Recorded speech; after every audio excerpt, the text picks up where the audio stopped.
Lope de Aguirre, apodado el Loco Pinto o el Tirano, fue un explorador y conquistador español de Sudamérica del siglo XVI. Aguirre formó parte de una de las expediciones más importantes en búsqueda del reino mítico de El Dorado. En esta expedición sucumbió a la desesperación, la paranoia y la locura. Lo que ocurrió después cuesta de creer, pues el 23 de marzo de 1561 Aguirre firmó una declaración de guerra al Imperio Español y se proclamó príncipe del Perú, Tierra Firme y Chile. Además, le envió una carta al rey de España, Felipe II, en la que detalla las razones de su rebeldía y desobediencia y justifica sus crueles acciones. Pero ¿quién fue realmente Lope de Aguirre? ¿Cómo y por qué llegó a este extremo? ¿Realmente estaba tan loco como su reputación sugiere?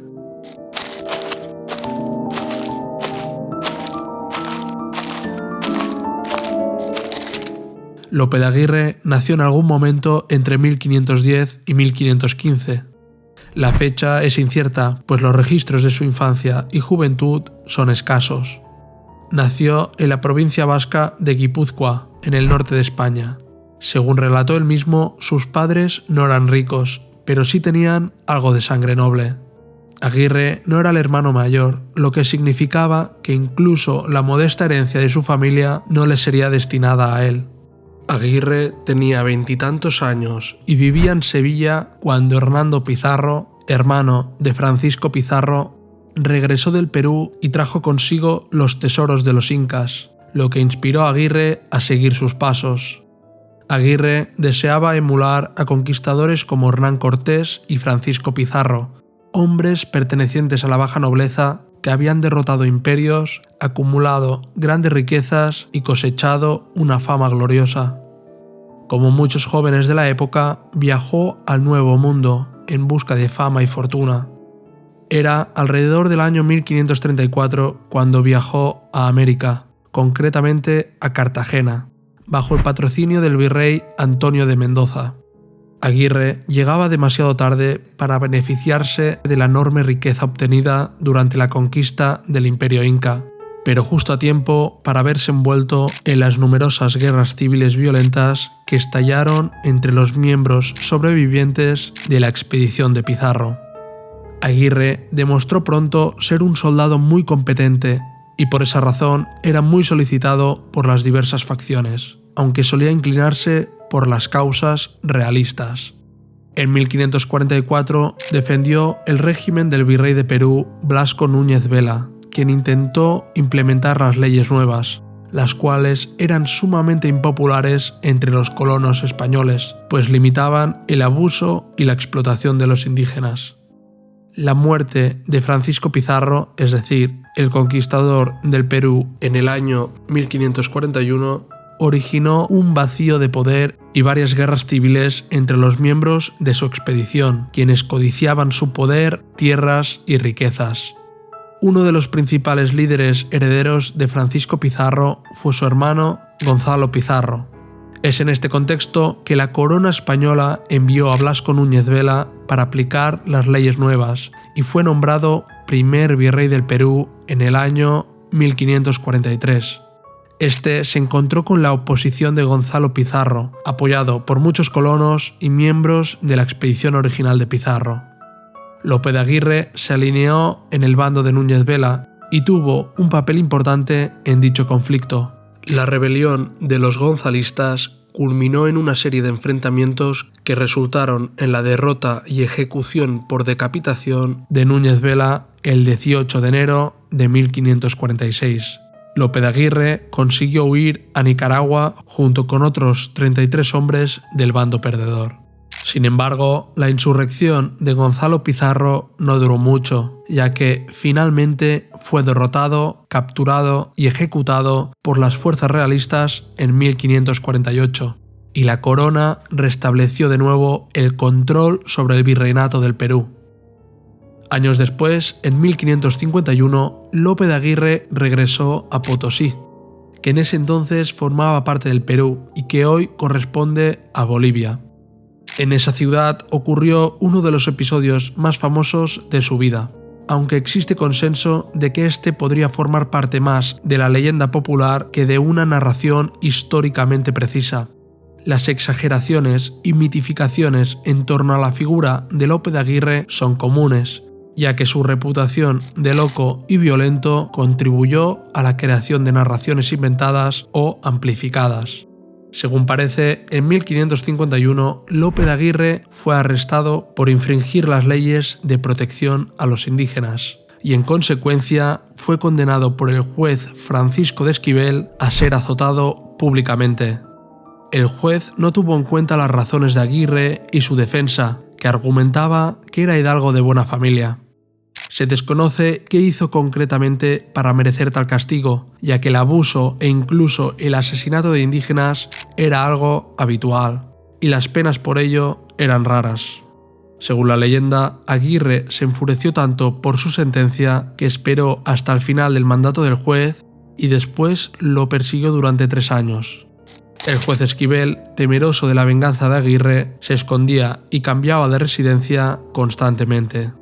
Aguirre lo persiguió a Quito y después a Cusco. Cuenta la leyenda que Aguirre persiguió a Esquivel durante 3 años y 4 meses, durante los cuales recorrió unos 6.000 kilómetros. Además, según la tradición, Aguirre los hizo a pie, pues no tenía caballo. Finalmente, Aguirre encontró al juez Esquivel durmiendo en la biblioteca de la mansión del magistrado en Cuzco. El juez llevaba puesta una cota de malla que siempre usaba por miedo a Aguirre.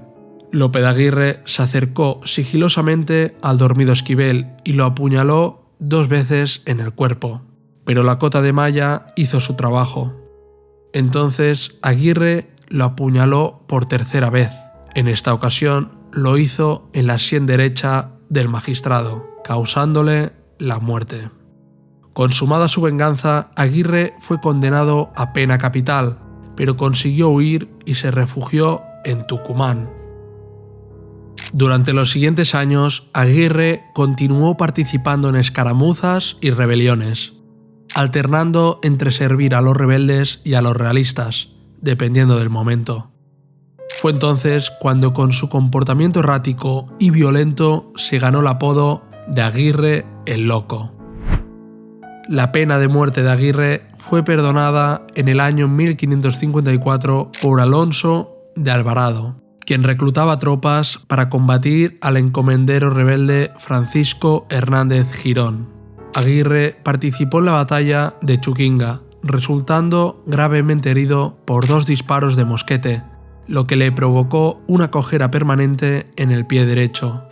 Por otra parte, sus manos resultaron quemadas al disparar un arcabuz defectuoso. Estas graves heridas causaron que sus compañeros lo aislaran. A finales de la década de 1550, Aguirre era un hombre amargado e inestable. Tras haber participado en numerosas rebeliones y escaramuzas y tras haber sufrido graves heridas, no tenía nada que demostrar ni nada que perder. A punto de cumplir los 50 años, estaba tan pobre como cuando partió de España, y sus sueños de gloria conquistando ricos reinos nativos seguían fuera de su alcance. Lo único que le quedaba era su hija mestiza, Elvira, de madre desconocida. Por aquel entonces, Aguirre era conocido como un hombre duro y aguerrido en el combate, pero también se había ganado una mala reputación de persona violenta e inestable. Además, sentía que la corona española lo había dejado de lado, y su desesperación empezaba a volverse incontrolable. En el año 1560, Aguirre, junto con su hija Elvira, se unió a la expedición de Pedro de Ursúa, en búsqueda de la legendaria ciudad El Dorado. Por aquel entonces, gran parte del Nuevo Mundo ya había sido explorado, pero aún quedaban amplias áreas por conocer de la geografía de América Central y del Sur. Eran muchos los que continuaban creyendo en el mito de El Dorado, una ciudad supuestamente de oro ubicada en algún lugar del norte de América del Sur, en lo que después sería el Virreinato de Nueva Granada. Dicha ciudad era gobernada por el Hombre Dorado, un rey que según la leyenda se cubría el cuerpo con polvo de oro y gobernaba una ciudad de riqueza deslumbrante, en la cual realizaban ofrendas en una laguna sagrada. La expedición a El Dorado fue aprobada en 1559 por el virrey del Perú. A Aguirre se le permitió unirse a la expedición y se le nombró oficial de alto rango debido a su amplia experiencia en América.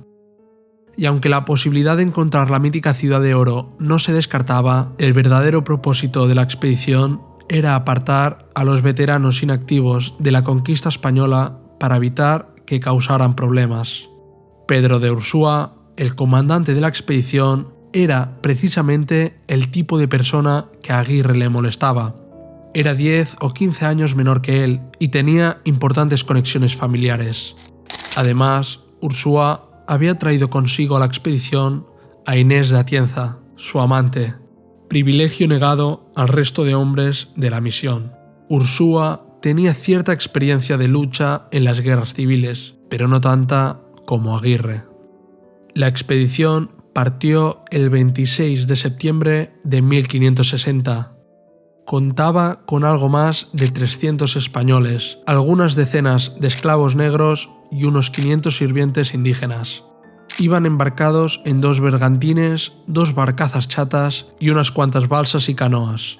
Comenzaron explorando el río Huallaga y a continuación navegaron por el Amazonas y otros ríos en las densas selvas tropicales del este de América del Sur. La expedición fue un fiasco desde el principio y estaba destinada al fracaso absoluto. No encontraron ciudades ricas en oro, solo nativos hostiles, enfermedades y hambruna. Aguirre no tardó en convertirse en el líder informal de un grupo de hombres que querían regresar al Perú. Y tras cerca de un año de expedición, Aguirre alentó a sus hombres y forzó la situación para que derrocaran y asesinaran a Ursúa. Y así lo hicieron. Sin Ursúa al mando, ocurrió algo impensable. Aguirre y sus hombres se declararon el nuevo reino del Perú, independiente de España. Además, Aguirre nombró a Fernando de Guzmán, uno de sus hombres de confianza, príncipe del Perú y Chile. Aguirre trazó un plan absolutamente delirante, pues pretendía, junto a sus hombres, dirigirse hasta la costa, buscar la ruta hacia Panamá para luego atacar y conquistar la ciudad, y desde allí avanzar hacia Lima para apoderarse del imperio. Sin embargo, Aguirre se volvió cada vez más paranoico. En el transcurso de su viaje hasta la costa, ordenó las muertes del sacerdote que había acompañado la expedición, de Inés de Atienza, que recordemos era la amante de Ursúa, y luego incluso hizo matar a Fernando de Guzmán, al que había nombrado anteriormente príncipe del Perú. Eventualmente acabaría ordenando la ejecución de todos los miembros de la expedición que tuvieran sangre noble. Por si cupiera duda de la autoría de dichos asesinatos, Lope de Aguirre sacó pecho de su autoría en su posterior carta a Felipe II. Y a mí me nombraron por su maestre de campo e porque no consentí en sus insultos y maldades me quisieron matar. Y yo maté al nuevo rey, y capitán de su guardia, y teniente general, y 4 capitanes, y su mayordomo, y su capellán, clérigo de misa, y una mujer de la liga contra mí, y a un comendador de Rodas, y a un almirante, y a 2 alférez, y otros 5 o 6 aliados suyos. Como veis, no se andaba con tonterías. Sea como fuere, la primera parte del plan de Aguirre transcurrió bastante bien, especialmente considerando que fue ideado por un hombre fuera de sus cabales y llevado a cabo por un grupo desorganizado de conquistadores medio desnutridos. Aguirre y lo que quedaba de sus hombres alcanzaron el Océano Atlántico, causando estragos entre las poblaciones nativas que se abrieron a su paso. Al llegar, lograron asaltar, saquear y tomar el pequeño asentamiento español en Isla Margarita. Aguirre ordenó la muerte a garrote del gobernador y de hasta 50 locales, incluidas mujeres. Un 23 de marzo de 1561, Aguirre instó a 186 capitanes y soldados a firmar una declaración de guerra al Imperio Español que le proclamaba príncipe del Perú, tierra firme y Chile. El 29 de marzo del mismo año se dirigieron nuevamente al continente, donde desembarcaron en Borburata, antes de ir a Nueva Valencia del Rey. Ambas ciudades habían sido evacuadas. Fue en Nueva Valencia, actual Venezuela, en julio de 1561, donde Aguirre redactó y envió su famosa carta a Felipe II, monarca del Imperio Español, explicando sus razones para declarar la independencia. La carta es extensa y de una importancia vital para comprender la psique, las razones y los actos de Lope de Aguirre. La carta se puede resumir en que Aguirre se sintió traicionado por el rey. En ella expresa una mezcla de desafío y justificación por sus acciones. Se queja de que tras muchos duros años de servicio a la corona no había recibido recompensa alguna. También menciona haber visto a muchos hombres leales al rey ser ejecutados por falsos crímenes. Además, señala especialmente a jueces, sacerdotes y burócratas coloniales con un desprecio particular por su corrupción, abusos y malas prácticas. El tono general de la carta es el de un súbdito leal que se ha visto obligado a rebelarse por la indiferencia real. Y aunque Aguirre manifiesta su desobediencia, lo hace con la intención de que el rey reconozca su causa y la validez de sus acciones, alegando que su lucha es por la justicia y la preservación del imperio. La carta refleja su creciente paranoia y desprecio hacia las autoridades coloniales. Por otra parte, Aguirre firma la carta de la siguiente manera: «Hijo de fieles vasallos tuyos en tierra vascongada, y yo, rebelde hasta la muerte por tu ingratitud. Lope de Aguirre, el peregrino». Podéis encontrar la carta entera en un enlace de la descripción por si deseáis leerla. Por cierto, la reacción de Felipe II a esta carta se desconoce, aunque es casi seguro que Aguirre ya estuviera muerto cuando llegó a sus manos. Aguirre, quien recordemos que ya se encontraba en el continente, pretendía, en su plan desesperado, tomar Panamá. Las fuerzas reales trataron de debilitarlo ofreciendo indultos a sus hombres, a cambio de que desertaran. Varios lo hicieron, incluso antes de que Aguirre lanzara su violento y enloquecido ataque al continente, escapando y robando pequeñas embarcaciones para ponerse a salvo. Finalmente, Lope de Aguirre, quien contaba con solamente 150 hombres, se trasladó a la ciudad de Barquisimeto, en Venezuela. Pedro Alonso Galeas, un desertor de la expedición de Aguirre, alertó a las tropas españolas acantonadas en Mérida, Trujillo y el Tocuyo, bajo el mando del maestre de campo Diego García de Paredes. Dichas tropas se dirigieron a Barquisimeto, donde se encontraba Aguirre, para detenerlo y ajusticiarlo. Pronto, Aguirre y sus hombres se encontraron rodeados por las fuerzas españolas leales al rey. Sus hombres desertaron en masa ante la certidumbre de una derrota aplastante. Aguirre, solo, rodeado y esperando su fatídica captura, decidió matar a puñaladas a su propia hija Elvira, hecho que justificó de la siguiente manera: «Para que no quedare por colchón de bellacos, ni ruin gente, ni fuera puta de ellos».